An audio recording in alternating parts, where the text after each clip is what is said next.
What's up guys, They Coming, and today I'm recapping the latest war with Jericho Rising. I haven't been giving this clan that much love lately with the war recaps because we've been so CWL focused with Boston Tea Party, but I decided to give them a shout today, recapping this war. Now, the opponent was rather weak, but we did have some really great attacks, and man, our newest Town Hall 10 recruits and some of our veteran Town Hall 10s in this clan right now are absolutely killer, and we need to show these attacks.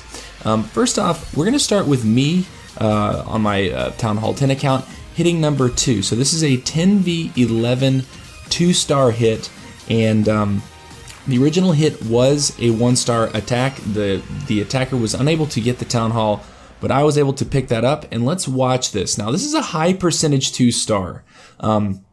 This is going to be a 75% 2-star, and at the very end, I actually still had the Queen ability in the bag. So you're gonna see me drop the Queen right up here around like 1, 2 o'clock, and the intention is going to be to break her in. Since I knew there was a Seeking Air Mine there, I decided to drop that balloon to pull that out to keep all of her healers intact. So that was a good heads up play.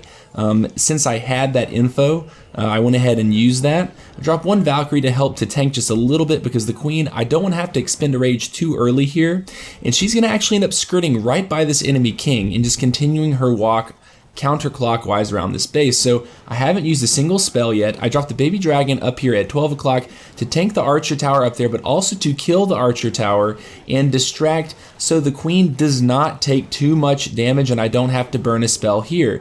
So the baby dragon will get that archer tower and continue down. It will immediately go down to that other archer tower, but the Queen is still going counterclockwise around this base. Now what I'm waiting for is this archer tower to aggro onto the Queen, and as soon as it does, I'm going to drop my maybe 2 or 3 bowlers over here. There they are, in order to help to force the Queen on to keep her speedily moving around the space, and my kill squad entry is going to be over here at 9 o'clock. So there's no point defense other than that Inferno Tower beating on her, so I just use a rage. I don't have to use the ability. I didn't need a freeze here.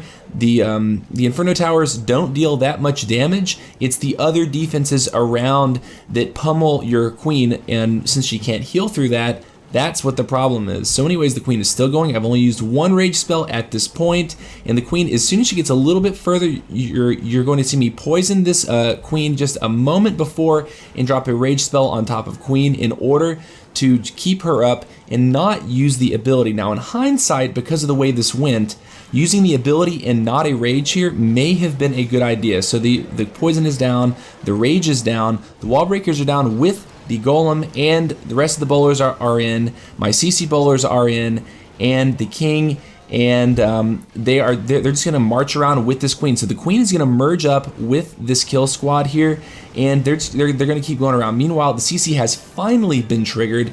I'm gonna drop a poison in just a moment, and the Queen is gonna end up aggroing that dragon and those balloons. See how I aimed that rage spell to give the kill squad just a little bit of love there. That was definitely intentionally placed like that. Meanwhile, I've dropped Valkyries up here around 10 o'clock, a jump spell and a rage spell to get them right to the core. There's only about 8 of them, and they're going to chew up the Town Hall, the Eagle artillery, and that's going to be the end of their job. So those Valkyries are going to end up dying right there. They're not going to get through that wall, but look what I have left. I just have a few pocket wizards, and the Queen with her ability, and I think 4 of her 5 healers still up. So I realized time was actually getting short here, so I pop the ability and get absolutely nothing for it. So in hindsight, if I'd known the raid was going to go that well in terms of percentage, I would have used her ability to kill enemy Queen and then used the extra rage spell on the kill squad to maybe push them a little bit further, a little bit deeper, a little faster. Anyways, let's move on to the next attack here. It's going to be Manacles going 10v10 verse number 6 for the 3-star. Now he's bringing the Lalo, but look at his entry here. I mean, he's going to use a couple baby dragons to set this funnel for him, and he's going to drop his king and his wall breakers. They're going to go right in on this corner wall piece. They're going to go right in the Queen and the bowlers, and look, because the baby dragon takes out that collector there, the funnel has been broken perfectly. Both royals and the bowlers step right up in there. First poison will be dropped momentarily. There it is. And the Queen is going to have free reign to take out that Inferno Tower and then turn and take out the defending clan castle troops. And because the queen is also poisoned with the clan castle, she's going to have the ability to come up here and just smack the queen 2-3 times and the queen will die. So the kill squad entry got 30% of the base, and Inferno Tower, the defending queen and the CC. Beautiful value on that. That was the absolute perfect value there. And now you see there's just a perfect path for these balloons to go in around this base. Haste spell to get into that first defense and then onto this air defense here. And because that air defense is still up, they're going to redirect and go into the core. So he smartly, very smartly drops the heal spell on these balloons that are in the core, taking out these Teslas, which would cause him problems if he just continued with the counterclockwise motion and tried to heal those balloons. Very good play there. That was a very smart thing to do. And now he's kind of got a scary moment. He's still got one of the Inferno Towers. Fortunately, several balloons do go over, smack that single target Inferno Tower, and he's got one haste spell to get on in on top of the one thing that would really harm this. There's too many balloons for that single air defense to keep up. GG to Manacles, and it actually does come pretty darn close. I believe he gets down to one balloon here. Archer Tower falls. The air defense had been splashed a bit, so one bomb drop will get that. And I think this was a buzzer beater of an attack. He's going to drop that balloon over there at 3 o'clock to get that storage. And we're going to 4x it, because as you can see, it took him almost a minute to clean up the rest of this base. Part of that was due to the king, which according to other hardcore clashers can be one of the most OP air defenses in the game when it comes to Lalo, because the king does hang up lava pups and minions pretty well because of his high hit points, and he kind of will drag them around the base. As you can see, they kind of have to chase him a little bit, but good job to Manacles. Watching that live was pretty cool. Everyone was like, is it going to make it time? Yep, he made, I think, with about 10 seconds to spare. Good job, buddy. Let's move on to Hans Husky, verse number 8. This is another 10v10 triple, and this is going to be using bowlers and healers. Now, so this is very different. As you can see, the raid only lasted about 2 minutes, and it was very strong. He's going to be bringing his queen and all 5 healers up here at 12 o'clock and walking her clockwise down this wall. Baby Dragon will pick up that wizard tower there to break the funnel for her, and that's going to look beautiful there. Meanwhile, she's going to continue her walk, get a little bit further down, and soon he's going to lure that clan castle so that the clan castle troops will come up and attack this queen here. Nice wall breakers, very conservatively used, only 2 wall breakers. The giant to come out to bring the CC up out of there. Very good job there. And the CC is approaching. He's going to use 1 poison and a 2nd poison. Beautiful runway poison spell usage there. Those balloons will not even come close to touching this queen, and she will end up using a rage here in order to kill this dragon and deal with the expo and that cannon fire at the same time. Good job there. Jump spell down with a golem, the king, and all of his bowlers. Oh man, and he's got a P.E.K.K.A in there. Oh, it's a party.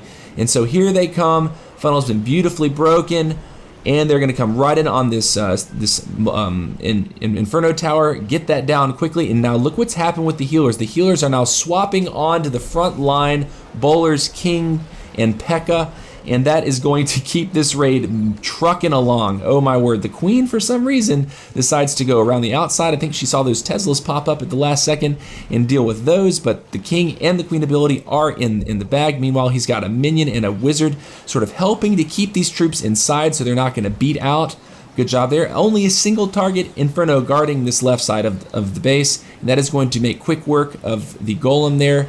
And the king is going to have to pop that ability pretty quickly or die. But you know what? These bowlers are OP. They're going to end up coming up here and smacking that Inferno to the ground. He's still got healers working. He's going to encounter the enemy BK. No ability needed. GG to Hans Husky. Oh, man. Great attack, man. I love still seeing ground heavy attacks like that at Town Hall 10. I wish it were more of a meta reality for, like really serious competitive Town Hall 10 bases, but fun to see against these ring style bases that totally exploited with that tactic. Now let's look at Skimpy hitting number 9. And Skimpy does bring the Shattered Hobo. So this is Town Hall 9 play now, the last 2 attacks, and he's gonna do this really cool thing with a Hog Rider. You see how he drops his golem here? He's aggroed those defenses. He drops 2 hogs to take out that cannon. They're going to end up coming over while the funnel is being created, taking out this wizard tower and this archer tower. So 2 Hog Riders just used early like that. Really good value there. Very, very well done in that regard. The poison spell will go down in just a moment as king and queen enter with... Where are the bowlers? Oh, he's got some Valkyries in there too. I honestly did not remember that from this replay. But oh, the poison is very late. Honestly, man, I would have put that down a lot sooner. Maybe he forgot about it. Anyways, rage down. Those bowlers and the king and the queen and the... Everything is going to rush up forward and just start smashing stuff. Some really great value on those bounces. Excellent damage going on here. Oh, just beautiful damage. Another rage spell. Pushing those bowlers, pushing the golem, pushing the Hog Riders as well. Great merge of the Hog Riders into the kill squad. Good value on that, on those spells. Ooh, some good spring traps there from the defender though. That's okay. He's got 1 heal spell in the bag to deal with this Tesla farm and wizard tower. All the hogs are now down. Heal spell placed squarely on top. Excellent job to Skimpy. Only a cannon will remain against, what is that, about 10 Hog Riders, 9 or 10 Hog Riders. Good job, dude. Meanwhile, he's got his cleanup troops, like every good Clash player should have, on the opposite sides of the ring, doing work, and we'll 4x it. Excellent, man. Skimpy's a new guy for us. Definitely happy to have him in the clan now. It's great to have a max 9 joining JR.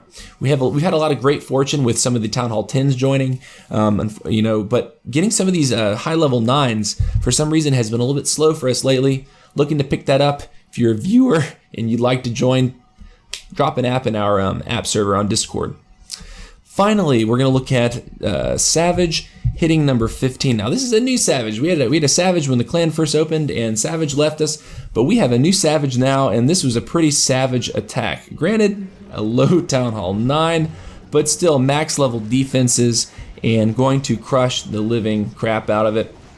2 golems down. This is a shattered Gobo Lalo here. Here goes the golems in. Funnel has been created nicely. Bowlers will walk straight in there behind the king and those golems. Poison spell down on defending queen and CC troops. Beautiful. The jump spell was placed early in order to force the kill squad to go clockwise into this compartment, and the queen and the bowlers will end up coming down here. And look at the value that the queen gets at the end of this. She's going to get the air defense. She's going to get the mortar. She's going to get this wizard tower. She's going to eventually, after she kills the king, she's going to get the other wizard tower and the Tesla and another wizard tower. So beautiful value from that kill squad. Meanwhile, the Lalo has been started, and it is already cooking real great, really, really nice. And it's going to be going counterclockwise around this base. And now, because he had so many hounds up here, I was thinking to myself, watching this, in hindsight, it might have been a good job not to drop some of those haste spells to see if he could get one of these hounds to pop to assist him with cleanup. So, Town Hall 9 air attacks can be hindered if your hounds don't pop. So definitely keep that in mind for the future. If you realize that the raid is just going that well, then avoid dropping extra haste or heal spells, even if it means to allow that hound to pop. Of course, experience is key here, and knowing when is appropriate and when it's safe to do. So anyways, GG to Savage, and good job to Jericho Rising, pulling out just an absolutely crushing victory over the other clan. I mean, if you look at our side, I think they tripled 2 of our Town Hall 9s. That's just how ugly this got. I got dipped on by one of their Town Hall 11s. That's cool. Whatever, man. Happens. But anyways, really great war. I definitely will be showing a little bit more love to Jericho Rising lately, especially because we are in preparation day versus the Legacy, who is a fellow UWA clan. They are clan level 12 with, oh boy, 325 war wins to our whopping 46. So this is going to be a war and a half. They do appear to have a Town Hall 11 advantage on us, and one, I guess, 0.5, as you would call it. So it's going to be tough, but we're going to give it all we got. This is going to be a really good testament to the skill level of our guys and just what we're able to do against another really decent clan. Anyways, I hope that you've enjoyed the recap, and be looking out for this recap versus the Legacy coming up in the next few days. Take care. See you later.